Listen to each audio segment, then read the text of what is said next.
Wageni waliko makofi na vigelegele kwa ajili ya uzinduzi huo wa mpango mkakati. Namna hiyo ndivyo ambavyo mkuu wa mkoa wa Simiyu Mheshimiwa Anna Mringi Macha amezindua mpango mkakati pamoja na shirika la Munyiri Africa Foundation. Kinachofuata sasa, anaonesha mpango mkakati. Today we are here at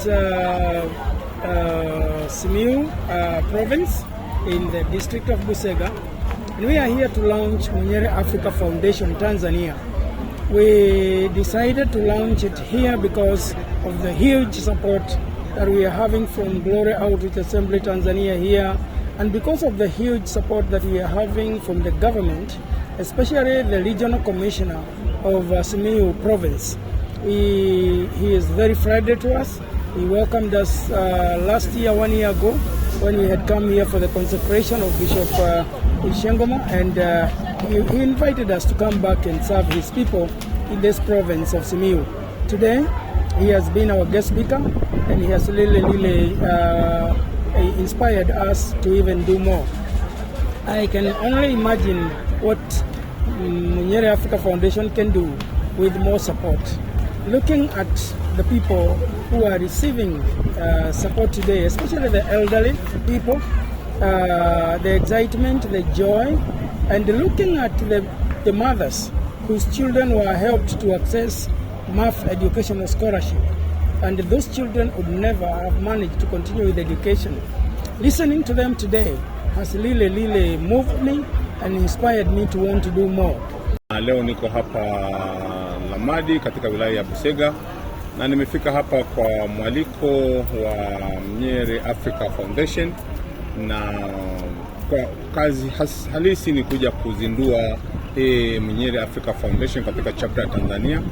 Na nashukuru sana, katika uzinduzi huu tumepata historia ya Munyiri Africa Foundation, kazi ambazo zinafanyika, na kazi hizi zimefanyika sana Kenya, na kwa hiyo tunashukuru sana kwa kufunguliwa kwa hii Munyiri Africa Foundation hapa Tanzania, kwa maana ya kwamba chapter ya Tanzania. Lakini vile vile nachukua nafasi hii kumpongeza sana Bishop Munyiri kwa kazi hii kubwa ambayo amefanya, na nimemfahamu tangu alipokuja hapa mwaka jana kwa ajili ya kuweka wakfu askofu wetu Ishengoma, na sasa amefika tena kwa ajili ya kuanzisha hii foundation. Mimi namshukuru sana. Kwetu sisi tunaipokea na tumepata maelezo sahihi sana kuhusu kazi ambayo hii foundation inafanya, lakini kubwa kuliko yote, foundation hii inaonyesha kwamba inataka kusaidia wananchi, kusaidia watu wenye uwezo, wasiokuwa na uwezo, kwa ajili ya kuondokana na umaskini. Na yeye amesema kwa maskini sio wa kuondoa kabisa, lakini umaskini ni wa kupunguza. Na mimi nikamwambia kwa kweli sisi baada ya kujiridhisha na foundation hii na tukaona kwamba imejielekeza katika kupunguza umaskini, hakika ameingia katika rail au ameingia katika yale maono ya Mheshimiwa Dr. Samia Suluhu Hassan ya kupambana na umaskini. Shirika la Munyiri Africa Foundation ni shirika ambalo lisilo la kiserikali linalohudumia jamii moja kwa moja, kwanza tukitoa ushauri kwa vijana rika zote, lakini tuna mzigo wa kuhudumia wazee ambao sasa hawana mahitaji, ni wazee wamezeka, hawana mtu wa kuwashika mkono. Bado tunatoa mafundisho kwa vijana, kuwaunganisha na wazee na kuweza kujenga mahusiano mazuri kati ya wadau waliko nchini Tanzania na nje ya nchi, ili kusudi kuweza kuondoa au kupunguza umaskini ambao unakabiri nchi nyingi za Afrika. Katika uzinduzi huu kuonyesha ya kwamba tumeanza zoezi hili, tumetoa msaada wa chakula kwa wazee 5 ambao msaada huo wamepewa mbele ya mkuu wetu wa mkoa huu wa Simiyu na viongozi mbalimbali wa kiserikali. Kwa hivyo niombe tu ya kwamba hebu shikeni pamoja na sisi na uendelee kutuombea ili ya kwamba tuweze kufikisha maono haya mbali, lakini pia watu na jamii iweze kusaidika.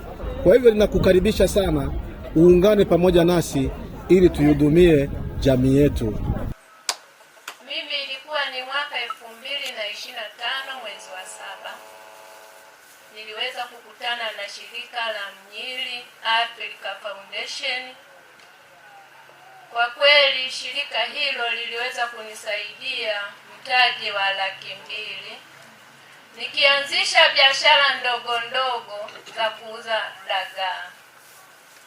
Lakini ninamshukuru Mungu, kwa kweli shirika hili limeweza kunitoa katika level niliyokuwa nayo.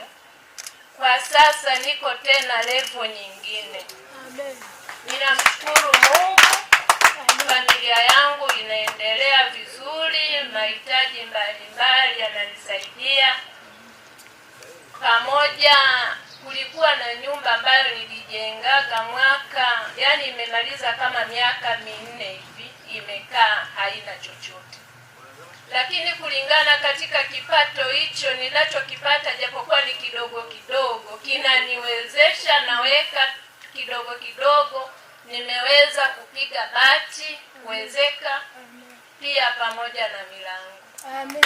Kwa kweli namshukuru Mungu, biashara hiyo inaendelea, na kwa sasa biashara hapa imekuwa ngumu kulingana na dagaa hazipatikani sana, ila sasa hivi niko kisiwani, ninafanya biashara, naanika, giza ikifungwa narudi nyumbani, kifunguliwa naenda. Amen.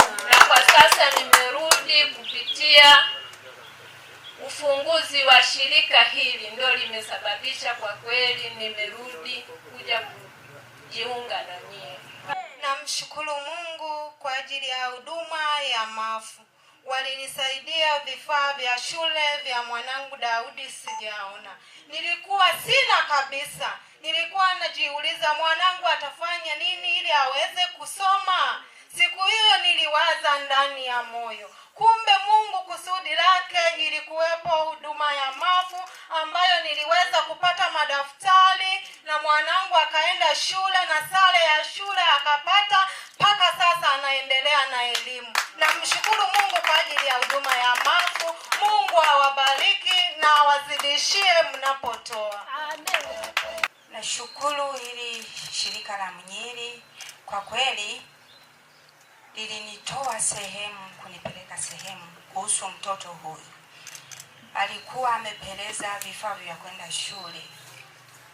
Kwa huruma zake Mungu nikakutana na shirika hili, watu walioguswa wakanisaidia, mtoto akapata kwenda shule na mpaka sasa anaendelea vizuri. Asanteni wa viongozi wa shirika hili na mshikamano walionao. Ninaomba tu Mungu aendelee kutia huruma zaidi ndani ya mioyo yao. We are hoping that now that we are officially launched in Tanzania, this gospel is going to spread all over. Itatoka Lamadi, itaenda Mwanza ambapo tayari wameanza, itaenda Dar na mahali kwingine hapa Tanzania. Kwa hivyo tunamshukuru Mungu kwa sababu alitupa safari njema tukikuja, ametupatia event njema, and we are praying that even as we go back home tomorrow, that God will be with us and we are going to continue this gospel of math.